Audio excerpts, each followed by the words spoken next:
moving to the near post, punch it back to where it came from.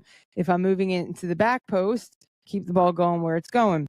However, that seems really simple. It seems easy and the principles are easy, but it becomes a little bit more difficult when you only feel comfortable to punch with one hand. So being able to punch with two hands, being able to punch with your dominant and then your non-dominant is going to be really important in your shot prevention. And then the ways that you guys can work on this is moving balls in the flank, and you're getting services from different areas, different types of services. You're maybe given an outcome where if you win possession, you're quickly trying to counterattack from that situation. But also just having a really good insight and being reflective right now, a really good insight in terms of, is protecting the goal area one of my super strengths? Okay, if it is, then I can take more risks in that area to protect the goal area. But if not, I've got to get a lot better at protecting the goal in that transition moment of backwards movement to defend the goal. So just having a clear idea of who you are, what your identity is in that scenario is going to be really, really helpful. The next task of a goalkeeper after we have defend the goal area, is defend the space behind the back line. Now, the biggest common errors are that goalkeepers vertically are way too deep. They're not staying as connected to their back line, or they drop too quickly. So imagine the ball's outside shooting range, OSR. That's what we call it, outside shooting range. If the ball's outside shooting range, then that means we want to be in a position that we can impact anything that's behind the back line. And maybe that doesn't even mean the ball is played. We just want to be in a position where maybe we just impact what the attacker on the ball is doing. So let's say a midfielder on opposition picks up the ball, they get their head up and they see me off my line in a central position, and they know, okay, I can't play that ball because the goalkeeper is going to come and get it. So maybe they, one, don't play the ball, or two, maybe they play the ball in behind the back line, but they play it into the wide channels, which is not as threatening. So the ball is moving away from the goal, and now it's giving my central players time to get back behind the ball. So simply by staying in a vertical position that's connected to my back line, I could influence what the opponent is going to do and potentially stop them from being able to play into the most dangerous area of the pitch, which is behind the center backs. The second common error that I see is that goalkeepers don't have a variety of different tools to solve problems behind their back line. So the clear and obvious choice to defend the space behind the back line, especially when you're outside your box, is to clear the ball in one touch. Clear and obvious, right? But there are other ways that you can solve it as well, which might give you a wide range of tools to be able to solve different problems. So what if the ball was bouncing? Are you capable of a volley? Are you capable of a header? Are you capable of a touch off of your chest past pressure? Or if the ball, you make a decision that was maybe a little hasty and you get caught, do you have the ability to emergency slide tackle? Do you have the wherewithal to make a diving header, potentially even outside the box? And then you can always touch past pressure if pressure is coming on really heavily, and you can use that momentum of the attacker against them in some scenarios. And the ways that you guys can get better with this in your off season is, one, be really intentional about the different types of goalkeepers that you're watching on a weekly basis. So just two goalkeepers in each gender. Emmy Martinez, Allison Becker, some of the most preventative goalkeepers that you can see behind back lines. They take up a vertical positioning that's high. They have a wide range of tools that they can solve problems. And on the women's side, Ann-Katrin Berger for Gotham, as well as Mandy McGlynn for the Utah Royals, two goalkeepers that play very close to their back line, comfortable solving that space and being as preventative as possible. The second thing that you guys can do in this off season, and this one is maybe a little bit more difficult and maybe a little more long-term, but you can start to work on your bravery. You can start to work on your mentality and your relationship to mistakes, because this is one of the hardest parts about goalkeeping. It is really difficult to replicate this in training on a regular basis. It's really difficult to emulate, the opponent's speed. I mean, for anybody in the NWSL, no one's replicating Shawinga's speed. So it's really hard to have those scenarios emerge in training and those solutions emerge in training. So a lot of it is done within your training games or your games on a weekly basis. So your relationship to mistakes is going to have to be really good, because being brave and preventative outside your box is one of the most difficult parts of the position. It's one of the most high risk. It's the most If you make a mistake here, everybody knows it's your fault. So you have to be comfortable to explore those solutions, and you have to be comfortable enough to deal with whatever the consequences are in those moments. And the way you can work on that is having a clear identity of who you are and who you want to be when things get tough. Because your ceiling, this is one of my favorite things that I've been meditating on recently, is your ceiling is only ever going to be as high as your mentality allows it. And I'm going to say that one more time. Your ceiling is only as high as your mentality allows it to be. Because if you believe that there's no more improvement on the table for you, you're kind of going to be stuck with who you are right now. But if you believe that you can improve in certain areas, whether it's the physical speed side or the recognition of the triggers and the cues or the decision-making side, you can improve in that if your mindset allows you to be. All right, we got two more. We're going to go with the easy one, the beach ball first, which is communication. And the common errors that we see in that are goalkeepers only talking when it's non-urgent. So when the ball is in the attacking third and they're telling the players on the ball what to do, when in fact you despise when your teammates tell you to come out and win possession of the ball. You do not like people telling you what to do in terms of when to come out and when to stay. So you telling your teammate to shoot is not really that helpful. You can communicate, though, some countermeasures. So if you have two full backs that want to get high up into the attack and the ball's in the attacking third, you can have a 6 drop in potentially, or you can have one of them rotate back and one get high. You want to organize your defense that if the opponent were to get a ball in transition, that your team would be safe and would be secure in those moments. So we can communicate certainly that when the ball's in the attacking third, but we want to be communicating when we have influence and when we have authority in the game. So when the ball is inside shooting range and someone has time and space, we step so-and-so, no shot. We are communicating what our needs are in that moment to make sure that we limit the opponent's opportunities to score. We also could be communicating when we're coming out for the ball, keeper or away. That's going to be really helpful because ultimately, as goalkeepers, we are the deciders. We are the ones who make the decision. Are you coming out or are you staying? And that decision impacts every other person on the field. So if I'm coming out to yell keeper and come out for the ball, my defender's job is to seal off the opponent and create a space for me to come and win the ball. If I say away, the defender's job is then to go and win the ball. So the defenders aren't sure what to do until you tell them what you're doing. And everything they do is based off of what you are doing. So we want to communicate really clearly and as early as possible in those moments to make sure that everybody has an idea and is on the same page. All right, you guys, the last one we're going to talk about today is supporting the attack. And I think that the most common errors that I see in supporting the attack are goalkeepers just kicking it long anytime they're under pressure. Now, is that what's demanded of them in some circumstances? I'm sure, yeah. You can't solve everything by taking a touch or moving or asking for the ball into space to solve it. Sometimes we just have to put a ball into a certain area of the field and say, there was such high pressure, I couldn't solve it any other way, but I'm going to intentionally put it into an area of the field where we have numbers advantage, we have a speed advantage, where we have a height advantage, some type of situation to relieve that pressure. So I think the other common error is that we get goalkeepers thinking that you always have to play, insert pass here. You always have to play short. You always have to play long. You always have to change the point of attack. You don't always have to do any of those things. And actually, your job is to try to find the highest value pass that's available to you.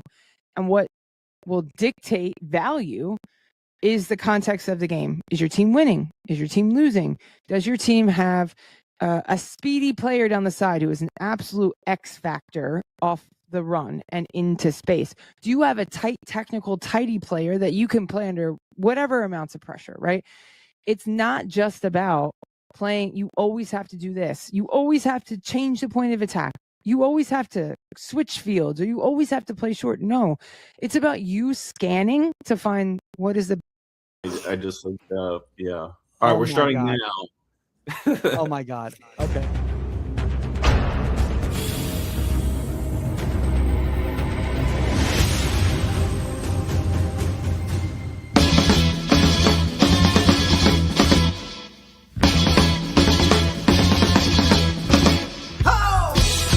Welcome to Inside the 18. I am Michael Magid. I will be your host that understands how to press the button, record. Boo. I'm booing you, Michael. I'm booing you for that one. With me is the one and only host of Gloves Off, Bill Reno, who also did not recognize that we had not started recording 15 minutes ago. And joining us.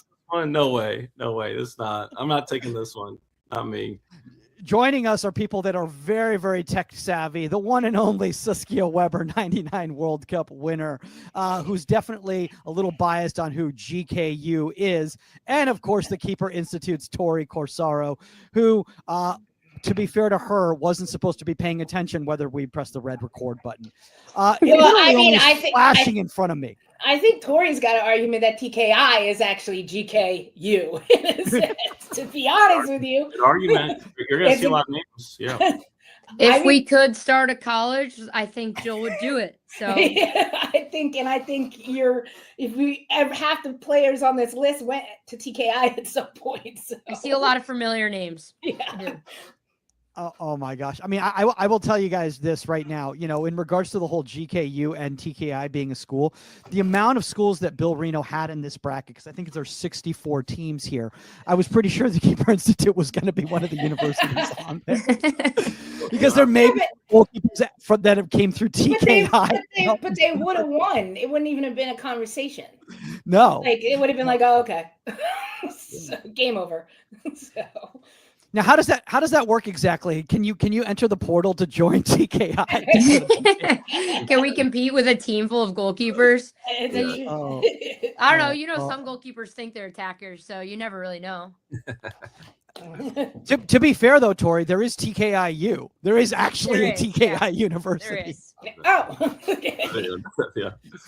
There is. Why don't you break down a little bit what TKI University is for people who out there who are not familiar with it, who may not have heard all the wonderful stuff you guys got going there.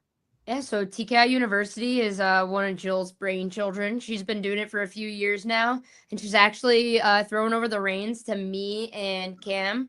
Cam's going to do a West Coast class because she's out in Washington now, and I'm going to hold down the fort with the East Coast class, and then we have Dr. Cristiano Ogunsami, who will meet with the group once a month to do sports psych and kind of how the mental part of the game falls in within, especially goalkeeping, but soccer in general. We meet a couple times a month. One time will be like directly to go over different things, kind of held like a lecture.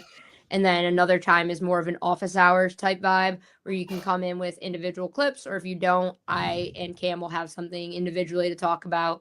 And it could be anything from the mental side, the physical side, tech, whatever, but essentially it's just an opportunity to learn and grow in a different way that's not on the pitch, especially if you don't have the ability to maybe come and learn and grow with us here at the facility. That's awesome. I was just about to say, Tori, what GPA do you need to maintain in order to be eligible for the TKIU team?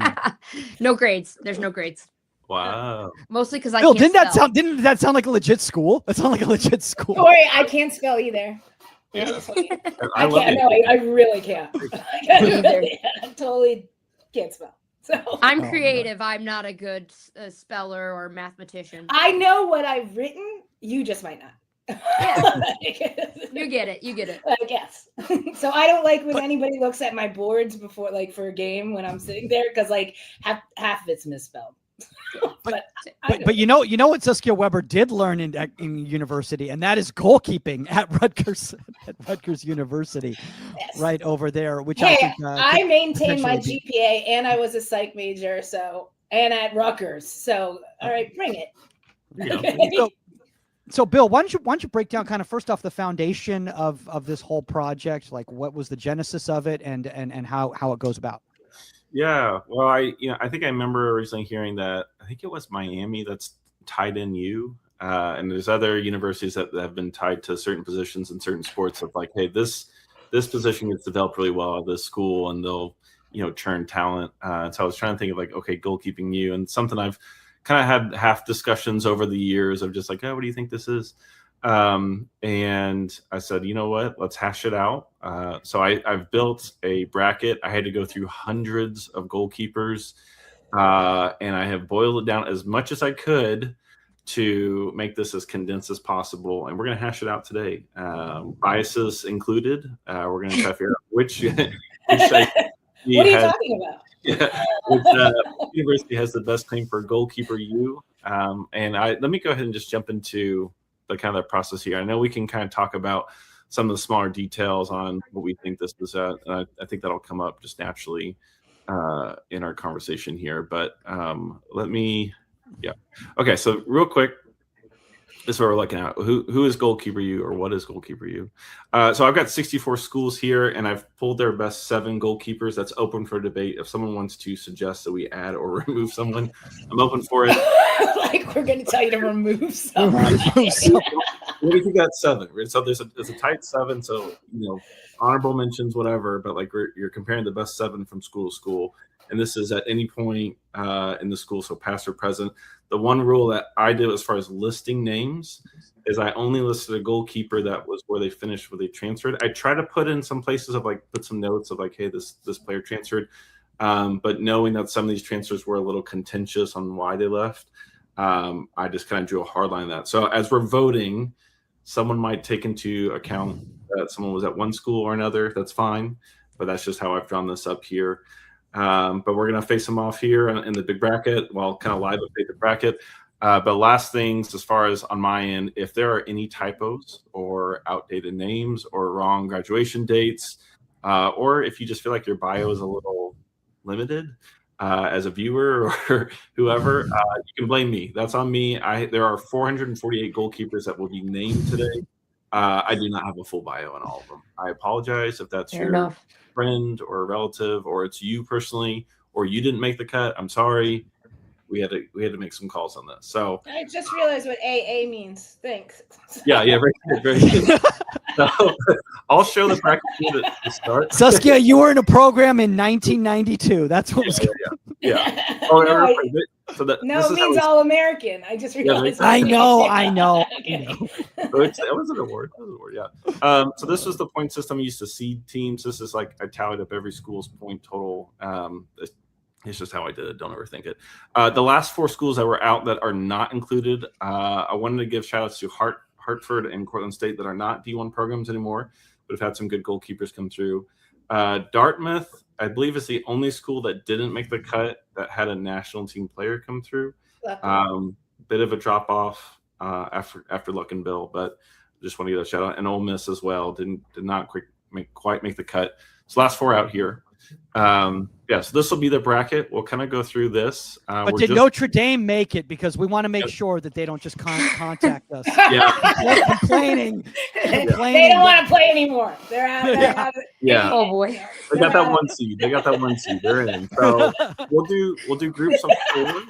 Good one, Mike. Thank you. Yeah. I still remember how to do this. Good. So we'll do groups of 4 here. So the first one, we'll start at the top left. UNC, Arkansas, Illinois, Washington. So again, very limited bios here. I've kind of color coded. If it's green, it means they were an All-American at some point. If it was yellow, it means they won a championship. And if it's not those colors, none of those on Rutgers. So go ahead. Yeah. So, but this is our opening round. So we're gonna do groups of 4. So we're just picking one. We're just picking one school from this. I'll live update the bracket, but I don't think we need to belabor this one too much. But but I think the key to this is, because I'm just gonna interject, is if people are thinking, well, how can you pick, let's say hypothetically, how can you pick a UNC over Washington because you have Hope Solo or something like that? And, because not just one person's going to carry a school, in my opinion. I think, it's got to be multiple goalkeepers. And maybe you have multiple goalkeepers that none of them won a world championship, but their careers,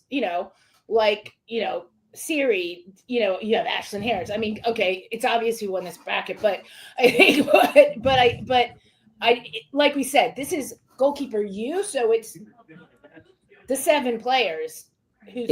What's the strongest? That's my opinion. Yeah. Go ahead, Tori.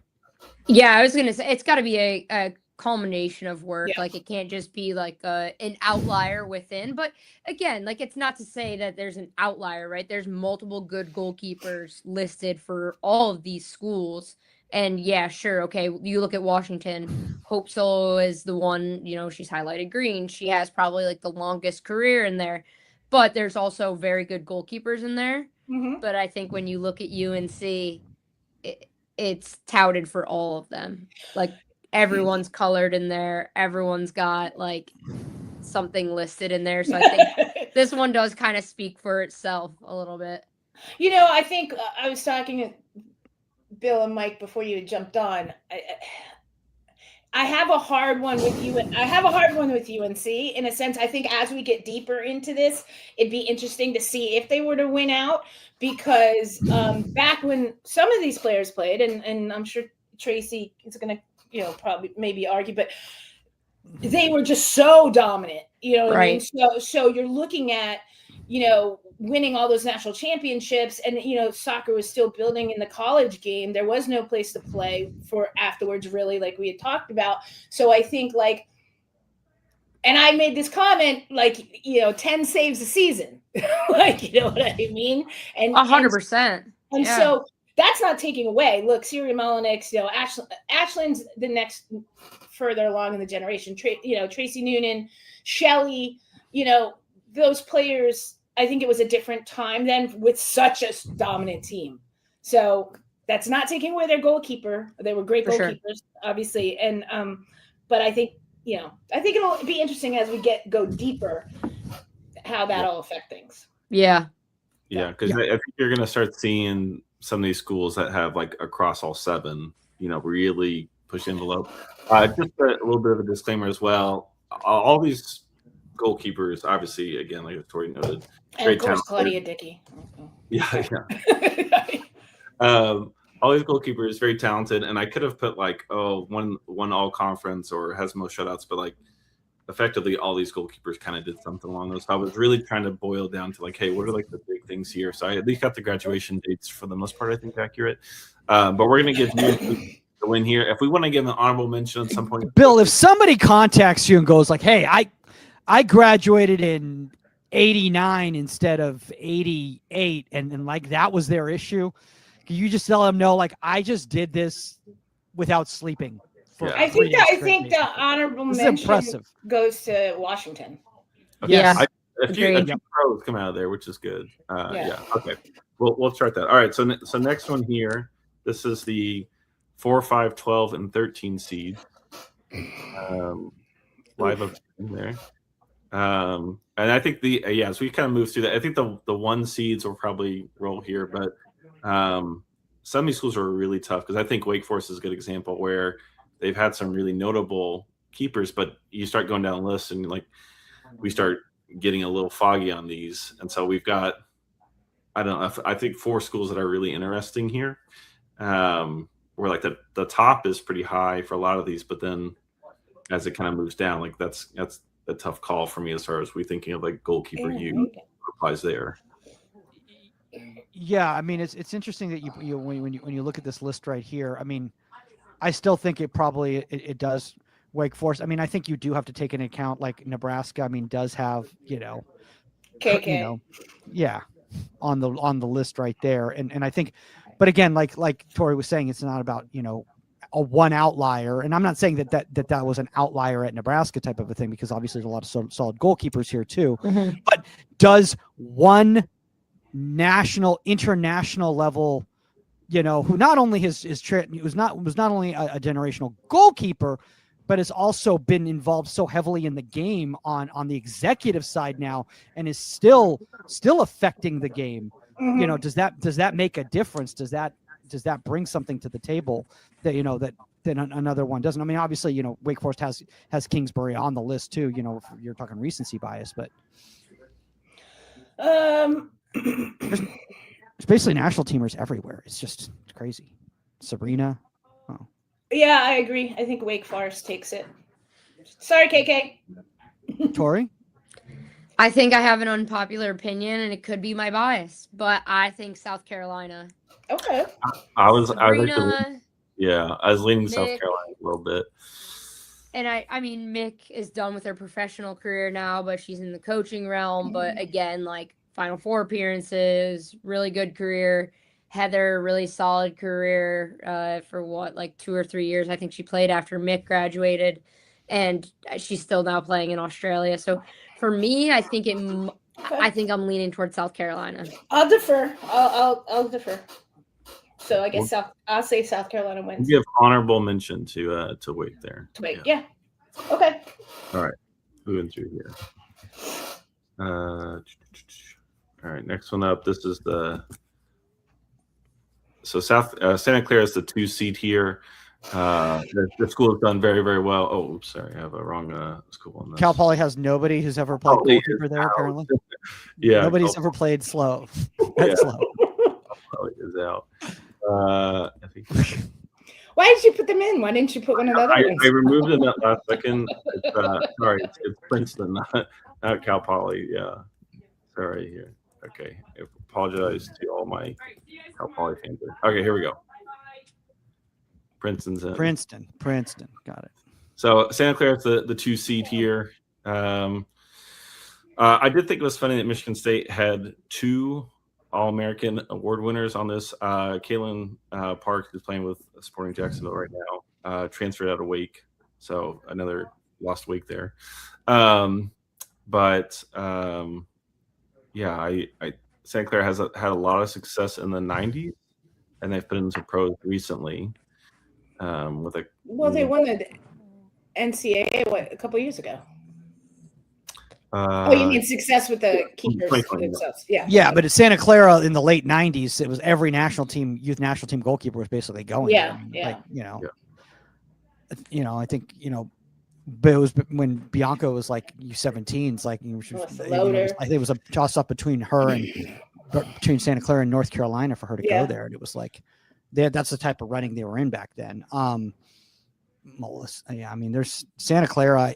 Again, body of work overall over the years, and a lot of this just has to do with when these programs were really powerful programs too. So, but you're right, Santa Clara did have that kind of that uprising, return again. Yeah.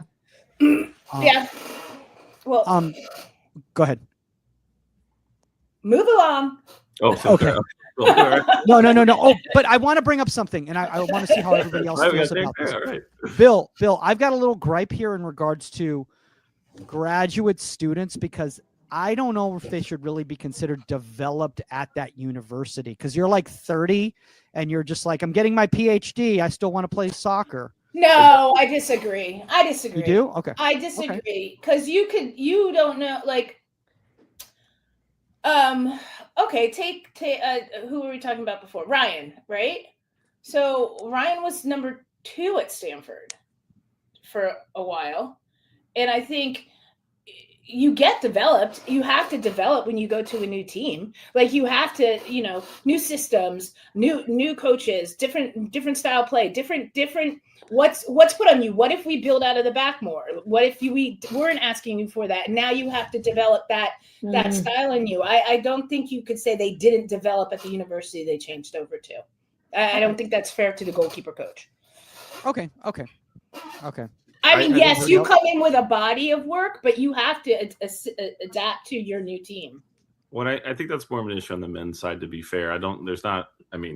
Very few goalkeepers playing at 24, 25 on the women's side. Like, it happens, but it's pretty rare. So I'm mainly talking about a lot of the goalkeepers who, when they have a year of eligibility left, they graduated from a university and then they go on for their Well, you could take whatchamacallit, Texas Tech when we get to it.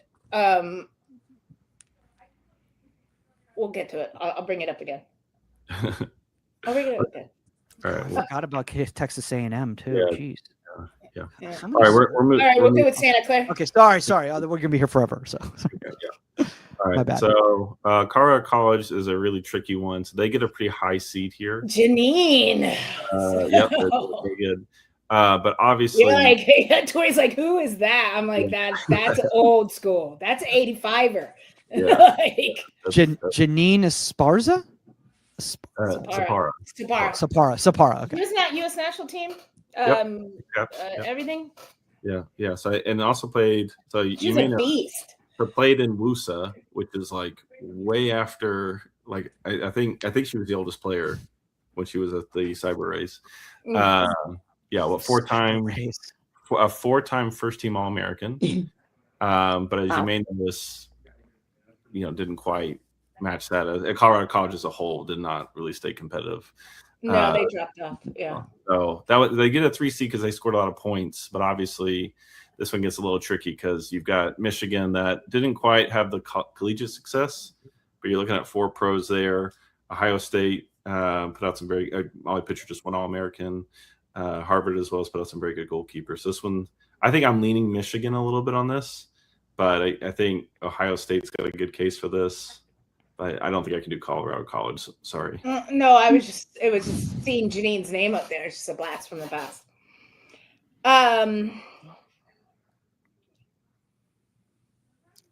I personally say Michigan.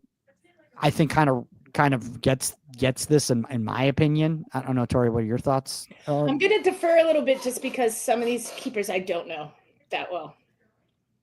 Yeah, I think this is one of the cases of where it's tough, right? Like you look at Colorado College and you're like, okay, like if we're going by the fact that there's all Americans, but at the same time, like have they stayed on that? Like I think there almost has to be a consistency, like through time, or at least through a time period. Like, okay, maybe they're not running the show in the last 5 years, but like, wow, they were really producing in the 10 years before that. So if we're looking at total body of work, I think I go Michigan as well. Yeah, I agree with that. I think that's a great point, Tori, because yes, you had like, okay, an 85 to 80, whatever. You're like, okay, we had some good goalkeepers, but if it's been nothing since then you can't call yourself goalkeeper you.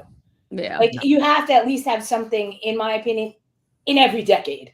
That's a good point. I think that's a good way to look at it. Like, okay, yes, you had it in the 80s, maybe in the 90s, if you didn't play, but 90s, so on and so forth. So if you have something in every decade about, then that's a body of work. Yep. It's such a great point, because I think when it comes to goalkeeper you, for me, it has to be somewhere where, like, when kids are being recruited, that's a selling point to want to attend that university. It's like they are known for developing goalkeepers, and there's been a consistency of goalkeepers coming out of there. Well, you use Miami as a wide receiver, or whatever. Like you can go back and back and back and back, decades and decades, right? And still wide receivers from Miami. So I think that's my criteria here.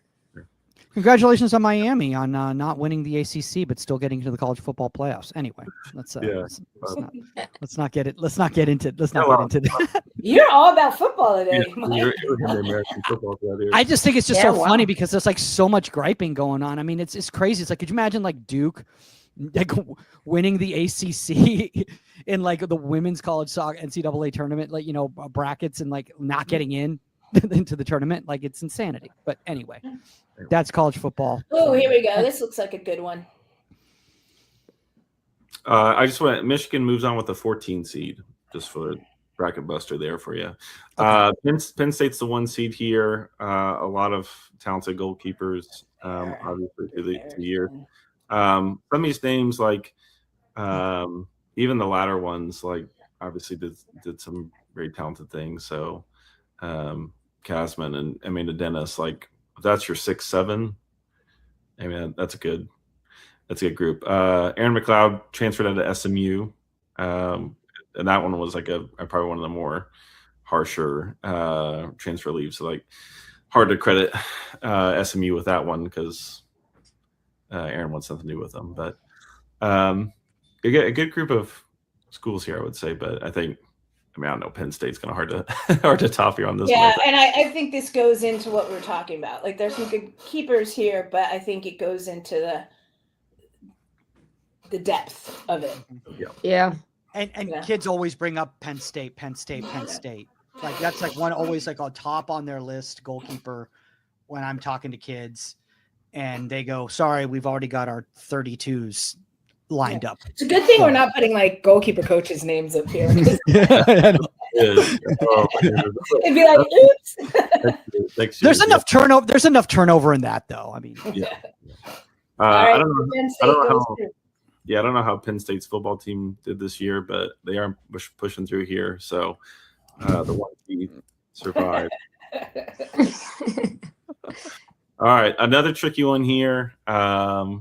So UMass obviously, and I couldn't remember, but I'm pretty sure DeSantis actually was an alternate at the '91 World Cup, if I'm not mistaken. But got to the final, very talented goalkeeper in her own right. But No. obviously, again, For those of you guys who don't know, Bill Reno is 72 years old. DeSantis? So Carla. Oh my God. Yeah. Carla was in camp. I don't want to say that's how old I am, people. I was in college at this time, but Carla was in camp. She wasn't top 3. Yeah, that's I think she was in camp, and I think she didn't travel. She didn't travel. Yeah. No, because you had Amy, you had Maz, and then you had Harvey. So right, Amy, Maz, and Harvey. Yeah. So good goalkeeper though. I couldn't, and I'm sorry if I missed this. I don't think BYU's put out a pro. I could be wrong in that. But I think UVA is the pick here. I really like watching. I really loved watching Fitzgerald this year. I was really bummed about to hear about the injury. I think she's TKI. Tori, is that right? Who? Fitzgerald, Kira. Oh yeah, Kira. Yeah, she did. She hurt her knee. Like early on in the season. Yeah. Yeah. Unfortunately for me, UMass drops off. Yeah. I mean, UMass drops off after Bry. So they've been a non-factor. They haven't developed anything. So sorry. I mean, no nod. I'm not nodding to like Dion and Walker and stuff like that. But like, I think this is where you have one of those ebbs. So. Mm-hmm. And I think again, Virginia, that's another name where UVA. Yeah. I mean, but I think that's just, again, it's another name where kids, when they want to go to a goalkeeper camp or they want to, college ID camp, or they're looking at schools that are, goalkeepers are going on to do things like it's a name that I always see on kids' lists. So. Yeah. All right. UVA, is that what we're going with? Yep. Perfect. All right. You mentioned Texas Tech earlier. Oh, because I was giving an example of Faith and leaving UCLA, transferring. And I don't think that, she was one of mine for a year. And I think she had that year struggled to find her footing. And then even, under good goalkeeper coaches, even like I'm not tooting my own horn, but then after, she ends up transferring, started, in the tournament, and starting for them. And I think that her development at UCLA, I think she's developed more watching her play, although, that high ball from distance we could talk about. But I think that's an example of she developed more once she got to Texas Tech. That's my point. So that goes back to what we were talking about. Yeah, so, that's all. Fair. That's an interesting point, Saskia, and I actually never even thought about that, is that if you have goalkeepers that, because the depth is so deep at certain schools, that means that they are a goalkeeper because that means that there's so many good goalkeepers that can't even make it onto the field there. Well, I mean, you can look at Ryan. You looked at one point who was all at UCLA. So you looked at Ryan was there. You had Purcell, was she there? Yeah, you had Niku come in. You had Faith there. So you had this depth chart of goalkeepers, and even at one point when Niku came in, Brisky was there. So like you're sitting here with this depth chart. So yeah, you're gonna leave. You got to play. We all know goalkeepers have to play. So that's a good. Yeah, I think obviously UCLA takes this. I think it's a no-brainer. Tori, any other? Yeah. And you agree? Okay. Yeah. I mean, and Tegan was, Tegan is now so happy that she's playing, in England now and stuff, but went on to play, had a great pro in Australia and with the Australian national team and stuff. So hey, just really quickly, Bill, can just go back right there. Just want the audience to see this right here, because we are running into a situation here where some of these goalkeepers, like Val Henderson, I mean, like the fact that she had she kind of is stuck in that lost generation where like there wasn't really a place for her to play after she was done playing. So who's to say that Val Henderson wouldn't have gone on to become a top NWSL goalkeeper if that NWSL had even existed? Well, she fell into that in between space. Yeah. Yeah. After the WSA shut down. I tried to kind of like think of like, all right, what was the actual level? Tori made a good point of just like of the time and how good they were for the time. And so for people out there also, I just wanted you to know, oh, well, you know, there were some European leagues and stuff, so why not go play pro over there? Well, I'm going to tell you right now, you're a goalkeeper. And when you go to play in Europe, they only have a certain amount of foreign player spots. And a lot of those spots don't go to goalkeepers. They go to field players. And so even for me, when I went to Japan, we had this massive tryout in Virginia and stuff, and they wanted field players. And I didn't make that. I didn't make that tryout. Then I got a call. That's one of the field players that they had picked. I think it was, I want to say it was like Justy or somebody said they didn't want to go to Japan. And they were like, okay, we're going to bring a goalkeeper in. So it's even harder to go pro as a goalkeeper. And at that time, with limited places to go, you couldn't have been like, well, I'll just go play in Sweden. You know, it didn't work that way, you know? Yeah. And then ignore the part about like uprooting your life, the financial compensation. Which you weren't getting paid a dime, basically. I mean, Japan, the reason most people went to Japan was because it paid the best. And it was like all you had to do was play pro. Right. Where other places you had a job on the side or whatever, you know, so yeah. And I, you know, I mean, that brings up a point in regards to like some of the names when you're talking about those, you know, those breaks in between when WUSA, you know, shut down and then NWSL, you know, kind of reemerged right there, is that there's probably a computer engineer out there or a lawyer out there, you know, that could have been an NWSL goalkeeper of the year. And they just, there was no reason 100%. Yeah. I mean, you had some people that balance both. So you have like a Ronnie Fair that's like the best, you know, one of the best surgeons in the country, and she got to play pro as well. But there was no longevity in that if she wanted, and there was no sustainable money. So you lost a lot of players because of that. 100%. Yeah. Yeah. I want to give a quick shout out to like the longest podcast ever. I know. Hey, we're coming up on halfway. I want to give a quick shout out to NC State. Really enjoyed their goalkeeping over the years, especially this last 5 Kat years. Mertz. Yep. Where's Kat? There she is. There you go. I coached Kat. Oh, did you? Oh, okay. I thought you were just. I coached for a hot second when I lived in North Carolina. I coached Kat. Okay.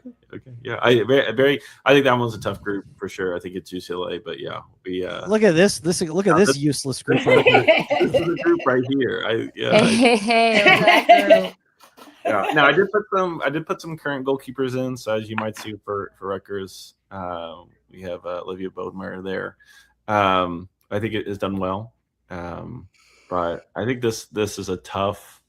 I think this might. You put me in a tough bracket. Yeah, you did. Yeah, you did. Beat the best to win. You know, you got to beat the best to win. In another bracket, you would have made it right through.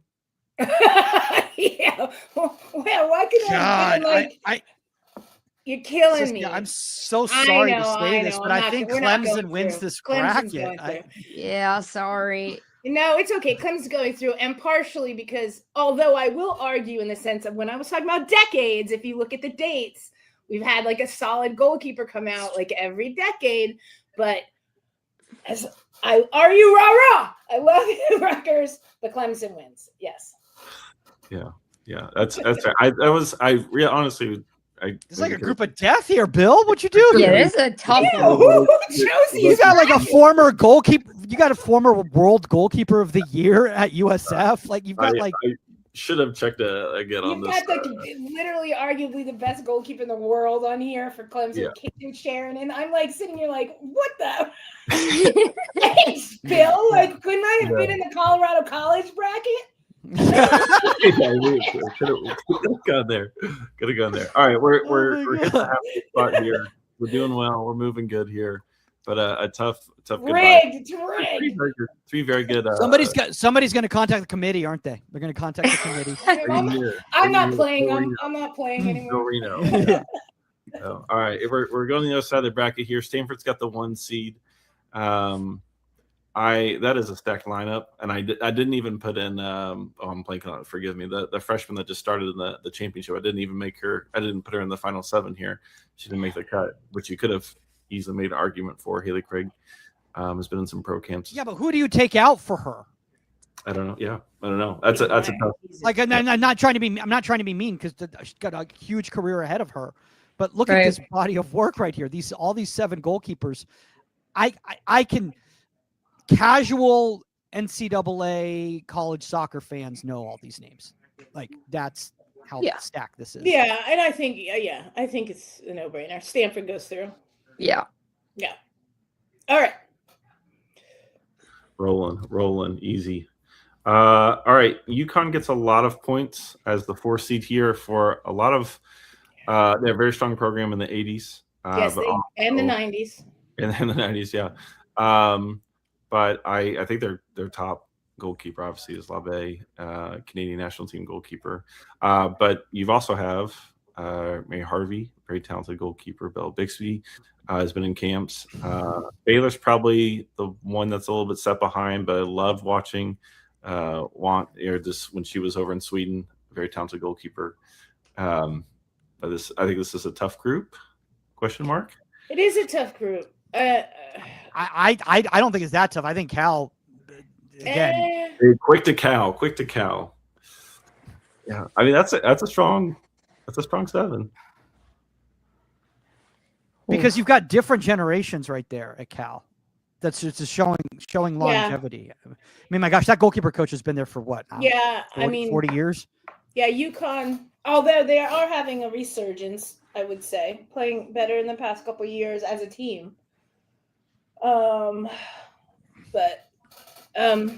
if you go over decades, then I would say you're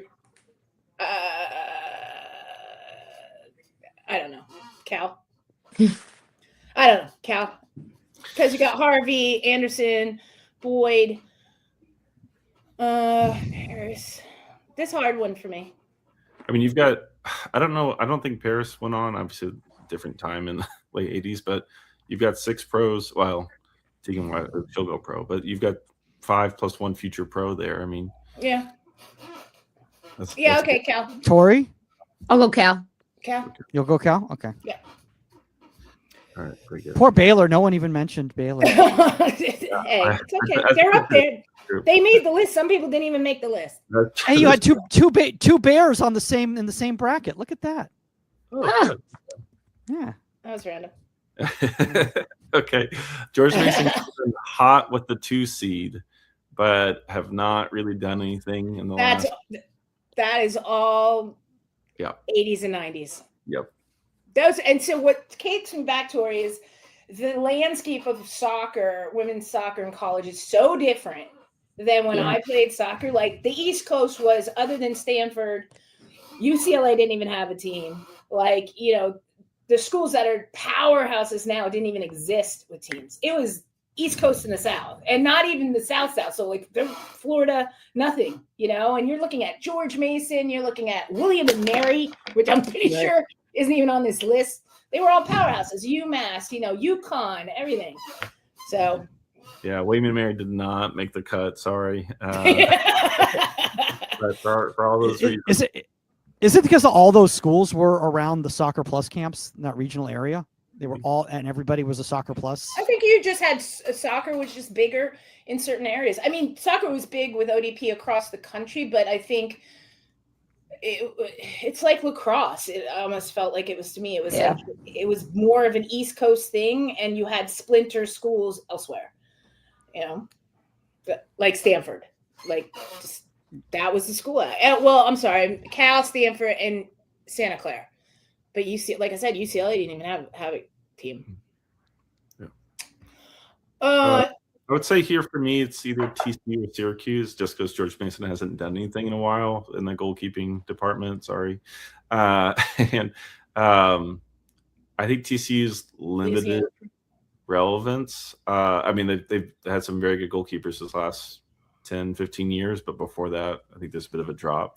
Whereas Syracuse, kind of a similar boat. I'd probably lean TCU just a little bit. I think those are the two that comes down for me.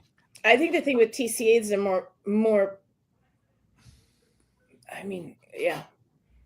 They also don't have Katie Lund listed, who did transfer to Arkansas. So take it or leave it. This one's hard for me too. Like, and even in general, it's hard not to consider like the team success, but team success really doesn't necessarily always speak volumes for goalkeepers too, because like going back, I think this might have been in our first rendition before we were recording, but we talked about UNC. Like some of those goalkeepers might not have been super tested. So if they have a 10 save season, but you know, they saved all those and they didn't face that many. It's like, okay, well, their body of work individually wasn't all that great. But I think on some of these, like these teams, like I know, and no shade to anybody, right? I just play some of these teams in our conference. So like I know what their record was the last few years, or like even Syracuse, they've had a few seasons where they haven't done great in the ACC. So it's hard sometimes to separate the goalkeepers from that, even though as a goalkeeper person, I know that like team record doesn't necessarily reflect like goalkeeper performance. This is hard for me, you guys, because maybe it's also because I don't know some of the goalkeepers. So going to what Tori, but for me to look at Jamie, Kim Maslin, Jen Mead, and Sky Eddy and Linda Hillbreath, like I'm sitting here just like those were the goalkeepers of the time. And when you look of the 80s, of the 90s, they were the goalkeepers.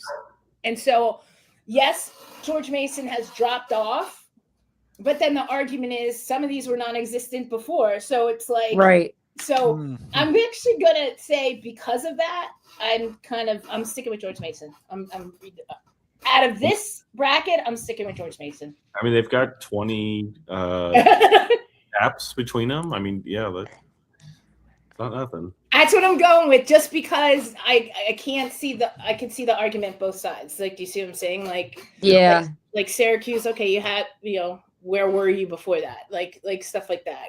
So I don't know. Those are my friends, so I'm gonna stick with. I'm gonna go. Hit the bias. I'm gonna be biased on this one. There's disclaimer about the biases, so it's fine. That's why we're doing this. I mean, if only we could move like. If only like Lise, Kat, and Emily could all be at the same school, then we'd have an argument right there, type of a thing. But like, I love what Saskia said there in regards to like at least having because I think Tori said this. She says, well, if there's a time period where they dominated, then that shows a consistency, and like that should be counted for something. Maybe kind of fun to see this older group go up against a younger group and see. Yeah, I think we send Mason through. Let's do it. Let's do it. Modern day upset. There we go. Yeah. Love it. Just let them know they can't pick up. And by the way, Eddie transferred from UMass. That's right. So. That's right. Yeah. Okay. Yeah, because Brian came in. Now, if Rutgers was in this group, Rutgers would have won this group. So yes, because decades. Yes. Right. Yeah. Thanks a lot, Bill. Okay. Yeah, right. Yeah. All right. UCF comes in. This might have to be like a 2-part podcast. We might be. Now we can do this a couple of ways. We got 10 more to roll through here, and that all the way through. So we can either call it after the first rounds we can pause it on, but up to y'all. I think it'd be interesting. I think it'd be interesting to get through the first round and see what viewers have to say. Okay. See, yeah. I don't know. Yes. And then if we come back with some viewer comments and like why didn't Rutgers go through? From all your fake accounts, it's going to be you, right? Rutgers. Pulling the Kevin Durant with the burner accounts. And then we can come back and do the final blow through. That's what I just think. Okay. All right, so let's do this. We got 5 more in the first round, so we'll run through that.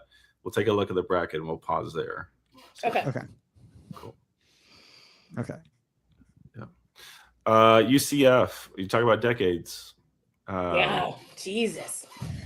I think Georgia has had a goalkeeper for 2 years as well. Jordan Brown sent out this year, I think, with ACL. I think this is UCF, right? Yeah, it's UCF. Okay, just making sure we're on the same page there. Yeah. All right, this one might be also another quick call on this one here. Man, the South really dominates, huh? Sporting culture. Yeah, I think it's kind of obvious. Yeah. All right, Yes, Notre Dame. Okay, Notre Dame. All right, we're gonna run through these. All right, last 3 years. Might go kind of quick. All right, Portland comes in as the 4 seed. Jesus. Oh, wow. This one's probably a little trickier. I think Duke, you think of Duke as like a big name, but the goalkeeping, they've had some very good goalkeepers, but probably not as the depth, I think, as that matches the brand. Whereas like Portland, you probably don't think of like goalkeepers a ton, but obviously through the 90s and 2000s. Oh my God. Yeah. I'm just looking at names. I'm like, oh my gosh. Yeah. Portland, It's very nostalgic for me. You're welcome. WCC was where it was at in the early 2000s. Like Portland, really but was. Portland won national championships back in late 90s, middle 90s, because they had what? Portland had Shannon McMillan, Tiffany Milbritt. So they were solid, you know. I mean, I think we go with Portland. I don't know. Tori? I feel good with Portland. Yeah. Okay. Yeah, I think Defer. Portland's good. Sorry, Duke. You still don't get in. Still not Oh. yeah, fair effort.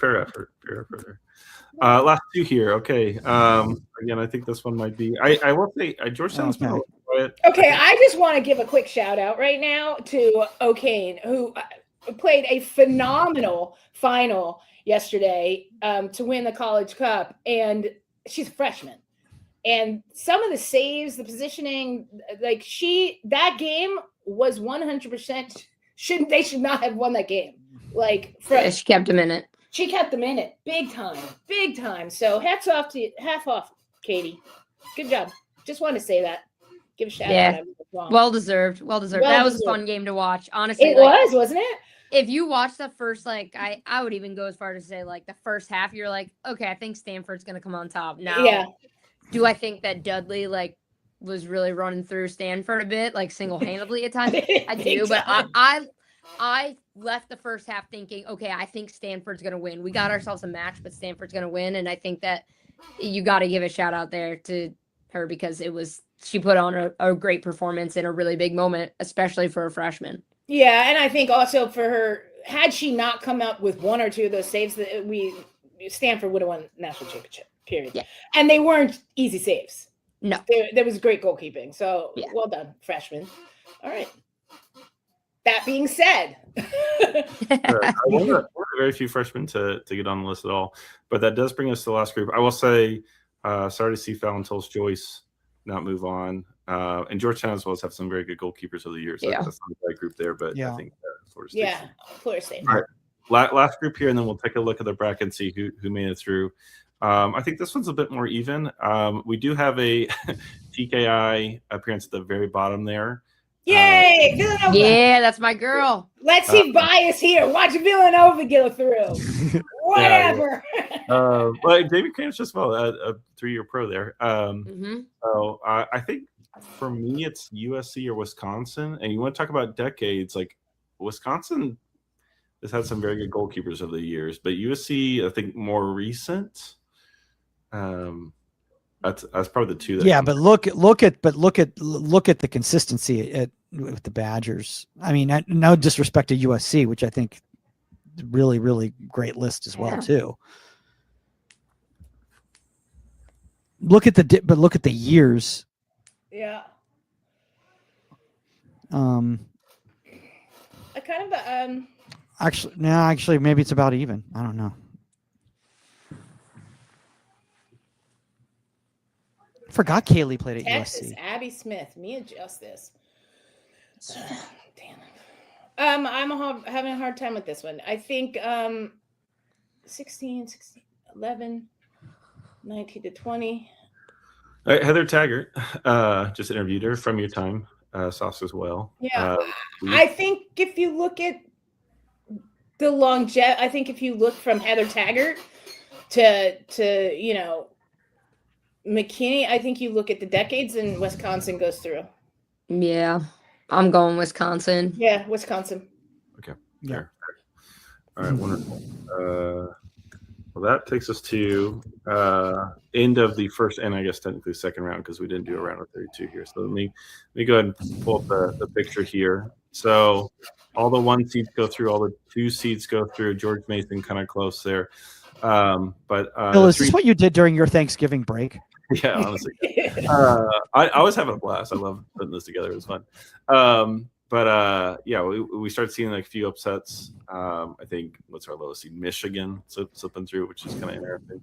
But I don't think, I mean, no offense, but I don't think we've lost a school that's like really in the argument of like top. I think there were some groups more. It's okay. I'm not offended. It's okay. I think as far as like the tier, I think had I been in a different bracket, Rutgers would have gone through. That's all I'm saying. I think there's probably, I don't know, at least a quarter, if not half of these. Group of death. It was a tough group, very tough group.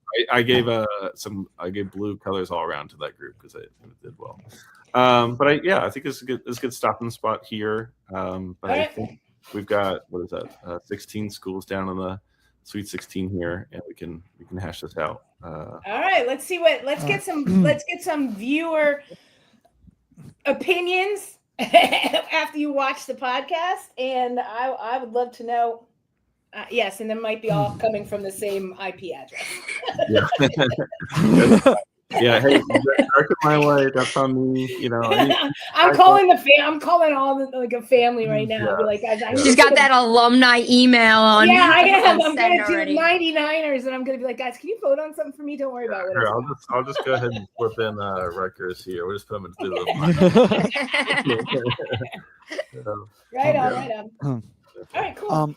Awesome. Fun. So we will post this up online. We will get some viewer opinions, and then we will take it from there, being non-biased towards their opinions and still going with our own direction with it in part 2. So for all you guys who are wondering what our holiday plans are going to be, you got them. They're right here. You found it. Right. You found it. Before we go, a shout out to all you guys. You guys all have been doing fantastic work throughout the year in all your various different projects and stuff like that. Tori, what do you guys got going on in TKI? I know you guys got some camps coming up in the next month. Yeah, lots going on over here on the East Coast. And then shortly after the new year on the West Coast, we're going to be in San Diego again in January. So if you're out there, join us. If you're over on the East Coast, we got plenty of clinics and camps coming up all out through December. And if you're interested in joining TKIU, you got only a few more weeks to try to jump on with me or Cam. So check us out online or send us a DM on Instagram. Sweet. Love it. And Bill, anything you want to plug? Man, I'm just working on spreadsheets over here in the off season. So that's the only thing the one spreadsheet I've just seen. That's one of many. So that's the only thing I got to plug. But I think if Sauce gets through her what is the Orange Theory? She might sign up for camp. I'm almost through it. But then there's some other challenge. So I'm all into my Orange Theory. Right now in the off season, it's Orange Theory. And then looking forward to getting back at it with the U.S. Women's National Team, Westwood One, and NWSL. Yeah, your break's not very long, so you just go right back at it. I'm not complaining. Oh, fantastic!